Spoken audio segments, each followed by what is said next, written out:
जी VS, ये देखें आज हम अपने किचन में बनाएंगे ज़बरदस्त सी चटपटी सी हमारी ये कचौरियाँ और इसके साथ ये आलू की तरकारी। तो बहुत ही ज़बरदस्त सी आज की हमारी रेसिपी होने वाली है। जो चटपटे और चस्कोरे लोग हैं उनको तो मज़ा ही आ जाएगा ये खाकर। तो चलते हैं हम अपनी रेसिपी की तरफ।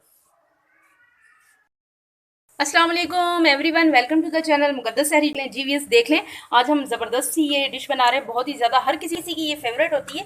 तो मूंग की दाल की हम कचौरियाँ बना रहे हैं। ये देख लें, मूंग की दाल हमने डिप करके रखी हुई है। तकरीबन मुझे 1.5 घंटा हो गया इसको डिप किए हुए। और ये देख लें, ये 1 टेबल स्पून के करीब कलौंजी है, 1/2 टेबल स्पून के करीब ये नमक है, 1 टेबल स्पून हमारी ये अजवाइन है, और तकरीबन ये आधा कप के करीब ये कुकिंग ऑयल है। और ये देख लें 3 से 4 कप ये मैंने ले लिया है, ये मैदा ले लिया है।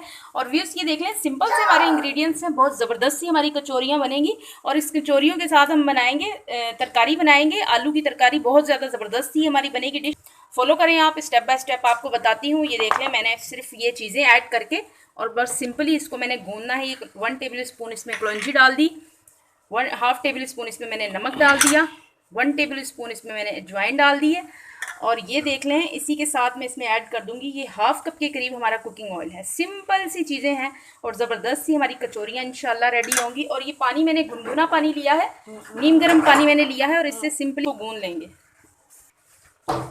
जी ये देख लें, ये तकरीबन आटा हमारा गूंद चुका है कचौरियों का। तो इसे आपने नॉर्मल रखना है, ना बहुत ज़्यादा हार्ड हो और ना ही ये बहुत ज़्यादा ढीला हो, नॉर्मल हो। इसकी कंसिस्टेंसी ये चेक करें, नॉर्मल सी हो। अब थोड़ा सा इसको मैं वाटर लगा के हल्का सा अपना हाथ गीला, ताकि ये ज़बरदस्त सी हमारी कचौरियों की डो तैयार हो जाए। जी ये देख लें, मैंने बस इसको सिंपली ये देख लें गुनगुने पानी से मैंने इसको गूंद लिया है। और ना ही बहुत ज़्यादा हार्ड रखना है, नॉर्मल सी इसकी आपने डो बना लेनी है कचौरियों की। अब बस इसको साइड पे हम कवर लगा के रखेंगे। और ये सिंपल अब मैं क्या करूँगी, ये मूंग की दाल को जो मैंने तकरीबन 1.5 घंटे से भिगो के रखी हुई है पानी में, तो इस इसको मैं हल्का सा बॉयल कर लूँगी, यानी कि हाफ बॉयल कर लूँगी इसको मैं। प्लीज़ ये देखें, नमक डाल दिया था मैंने इस पानी के अंदर, गर्म हो गया पानी। अब मैं इसमें ये दाल डाल दूँगी और इसको हाफ कुक कर लेंगे। ये हाफ कुक हो गई है हमारी मूंग की दाल, जैसे कि आप ये देख रहे हैं। तो अब इसको मैंने चॉपर में डाल दिया है। अब इसको मैं मोटा मोटा सा इसको मैं पीस लूँगी, ज़्यादा बारीक नहीं करना, मोटा मोटा सा हम इसको पीस लेंगे। जी वीस ये देख लें, ये मैंने इस तरह से इसको चॉपर में पीस लिया है। और ये इसकी कंसिस्टेंसी चेक कर लें, भुरभुरा सा है और ये ज़्यादा मैंने इसको बारीक नहीं पीसा है। जी ये देख लें, मैंने फ्लेम के ऊपर कढ़ाई रख दी है। अब इसके अंदर मैंने थोड़ा सा कुकिंग ऑयल ऐड किया है। अब इसमें मैं ऐड कर दूंगी, ये दाल ऐड कर देते हैं इसमें। बिस्मिल्लाहिर्रहमानिर्रहीम, ये मैंने डाल दी है। अब अच्छी तरह से इसकी भुनाई कर लेते हैं। इसमें थोड़े से मसाले ऐड करेंगे ताकि ये हमारी ज़बरदस्त सी चटपटी सी तैयार हो जाए। 1/2 टी स्पून के करीब इसमें ये हल्दी ऐड कर देते हैं। 1 टेबल स्पून इसमें हम लाल मिर्ची पाउडर ऐड कर देते हैं। 1 टेबल स्पून इसमें सूखा धनिया पाउडर ऐड कर देते हैं। टाइम आप लाइट कर लें, अच्छी तरह से इसकी मिक्सिंग कर लेंगे। हल्का सा इसमें मैं वाटर ऐड करूँगी। बिस्मिल्लाहिर्रहमानिर्रहीम, हल्का सा इसमें वाटर ऐड करेंगे ताकि ये मसालों के अच्छे तरह हमारे फ्लेवर जो है दाल के अंदर चले जाएं। दाल को हमने हाफ कुक किया था, इसलिए थोड़ी ये ड्राई है। वैसे भी मूंग की दाल थोड़ी ड्राई ही होती है। कीमे की कचौरी बनती है, आलू की कचौरी बनती है, चने की दाल की कचौरी बनती है। तो मुझे ज़्यादातर ये मूंग की दाल की कचौरी अच्छी लगती है, और एक वो जो मसूर की दाल होती है उसकी कचौरी अच्छी लगती है। और ये हल्की हल्की सी इसमें ये दाना आएगा तो ये अच्छा लगता है कचौरी के अंदर। इतना सा ये देखें, ये भी एक डो सी तैयार हो जाएगी। जीवीएस ये देख लें, तकरीबन हमारा ये रेडी हो गया है। और ये देखें, थोड़ा सा इसमें हरा धनिया ऐड कर देती हूँ और इसकी मिक्सिंग कर लेते हैं, उसको उतार लेते हैं। इसको फैला के रख लेंगे ताकि ये अच्छी तरह ठंडा हो जाए। कचौरियों में डालेंगे इसको, तो इसका ठंडा होना बहुत ज़रूरी है, नहीं तो फिर कचौरी बेलने में प्रॉब्लम होगी। जी जब तक हमारा दाल का जो मैंने बैटर बनाया है वो ठंडा होता है, तो अब इसमें ये देख लें, तकरीबन ये आधा किलो के करीब ये हमारे आलू हैं। इसको मैंने इस स्लाइस में इस तरह से छोटे छोटे से काट लिए हैं। चकोरी की तरकारी बनाने के लिए ये आलूओं को मैंने पानी में अच्छी तरह से बॉयल करना है, फुल बॉयल करना है। हल्का सा इसमें नमक भी ऐड कर देते हैं ताकि आलूओं का जो फीकापन होता है वो दूर हो जाए। 1/2 टेबल स्पून मैंने इसमें नमक ऐड कर दिया है। अच्छी तरह से ये बॉयल हो जाएंगे तो फिर हम इसकी तरकारी बनाएंगे। कचौरियों की जो तरकारी होती है उसका मसाला बना लेते हैं। आलू एक तरफ दूसरे फ्लेम के ऊपर बॉयल हो रहे हैं। फिर 5 टेबल स्पून के करीब इसमें मैंने कुकिंग ऑयल ऐड कर दिया है। अब ये देख लें, इसमें मैं ये राई डाल दूँगी, तकरीबन ये 1/2 टेबल स्पून है। राई के साथ ही मैं इसमें डाल दूँगी ज़ीरा, जी ये देख लें अच्छी तरह से इसका राई का और ज़ीरे का अरोमा निकल आया है। अब इसमें मैं ये ऐड कर देती हूँ। ये आलू देखें बॉईल हो चुके हैं। इसमें से कुछ आलू मैंने कुचल लिए हैं और कुछ बीच में ये साबुत ही हैं। कुछ हम ये इसको बनाते वक्त थोड़ा बीच में पीस लेंगे। बिस्मिल्लाहिर्रहमानिर्रहीम। ये इसमें डाल देते हैं। अब इसी के साथ व्यूज़ में इसमें ऐड कर देती हूँ 1 टीस्पून के करीब ये देख लें हल्दी पाउडर है। 1 टेबल स्पून के करीब ये लाल मिर्च पाउडर है। 1 टीस्पून के करीब ये देख लें कलौंजी है हमारी। और ये भी ये देख लें 1 टेबल स्पून आमचूर है। अगर आपके पास ना हो तो आप चाट मसाला भी ऐड कर सकते हैं। तो इसकी अच्छी तरह से हम ये राई के और ज़ीरे के साथ इसके आलूओं की अच्छी तरह भुनाई कर लेंगे स्पून की हेल्प से। ये देखें हल्का हल्का सा इनको इस तरह से मैश करते जाएंगे साथ में। तो ये इसकी कचौरियों के साथ बहुत ही ज़्यादा मज़े की लगती है। मुझे तो पर्सनली कचौरियाँ इतनी ज़्यादा पसंद है ना कि मैं आपको क्या बताऊँ। तो ये बहुत ही ज़बरदस्त सा ये कचौरियों के साथ हमारा उसकी सॉस सी एक बन जाएगी कचौरियों की। इस तरह से हम इसको अच्छी तरह भून लेंगे मसालों के साथ। ये थोड़ी लिक्विड फॉर्म में होती है तो मैं इसमें थोड़ा वाटर भी ऐड करूँगी। वाटर ऐड करने से पहले थोड़ा सा इमली का पर्ल है वो मैं इसमें मिक्स कर देती हूँ। ये देखें इस तरह से आलू आप थोड़े थोड़े बीच में मैश कर लें। थोड़े थोड़े से बीच में नज़र आते हैं तो बहुत ज़्यादा अच्छे लगते हैं कचौरियों के साथ।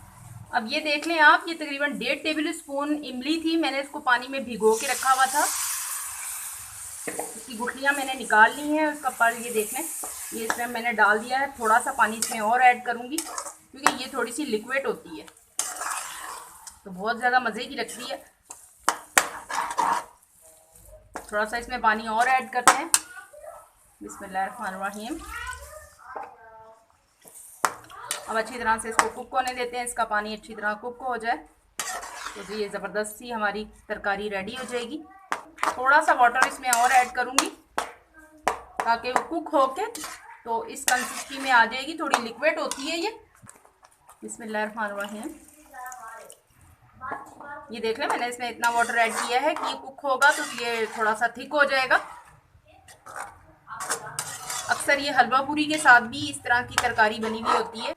व्यूअर्स मैं अब बिल्कुल लाइट फ्लेम करके इसके ऊपर कवर लगा देती हूँ।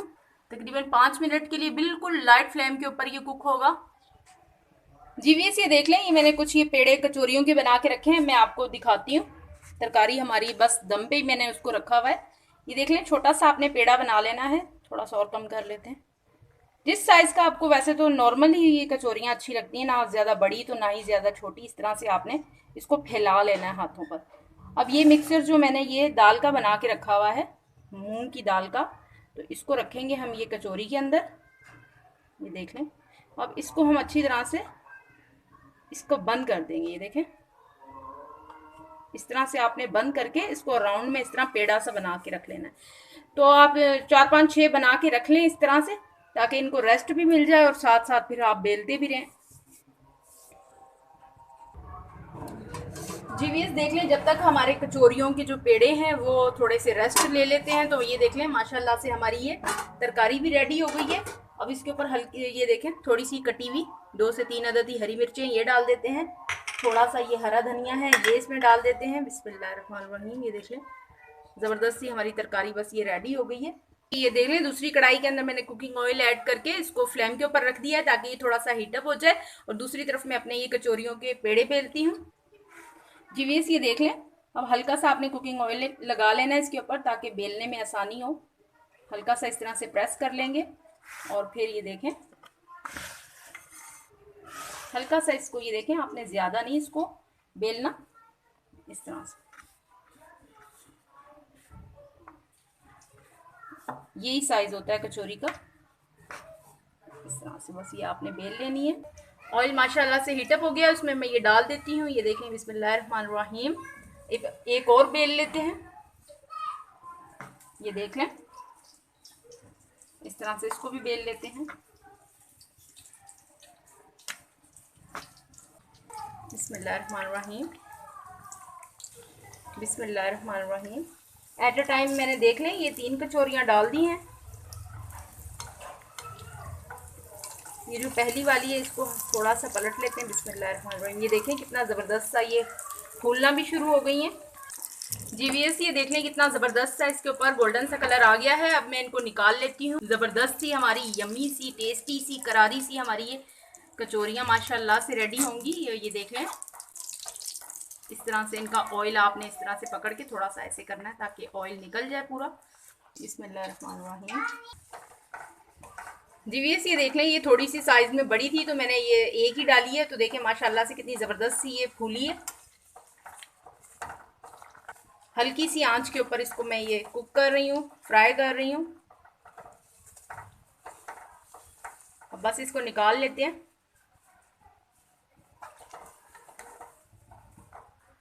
देखिए माशाल्लाह कितनी ज़बरदस्त सी हमारी पूरी रेडी हुई है ये कचौरी। सॉरी, सारी कचौरियाँ मैं इसी तरह से फ्राई कर लूँगी। जी वीस देख लें, ज़बरदस्त सी हमारी ये कचौरियाँ रेडी हो गई हैं और कचौरियों के साथ ये ज़बरदस्त सी हमारी आलू की तरकारी भी रेडी है। इसको हल्का सा ये हरे धनिए से मैंने गार्निशिंग कर लिया है। तो वीस बहुत ही लजीज ये बनती हैं, आप उससे रोल वगैरह को भूल जाएंगे। और ये देखें इसका टेक्सचर चेक करें ज़रा, ये आप क्या ज़बरदस्त सा ये देखें। जब आप इसको कचौरियों के साथ खाएंगे ना व्यूज़, तो याद करेंगे कि गर्मा गर्म इस तरकारी के साथ क्या ही बात है। आप भी इसे ज़रूर ट्राई कीजिएगा, एंजॉय कीजिएगा। इसी के साथ दे मुझे इजाज़त रखिएगा। अपना ढेर सारा ख्याल। ज़िंदगी रही सांसों की वफा। तो मिलेंगे आपसे इंशाल्लाह एक नई वीडियो में। अल्लाह हाफिज़।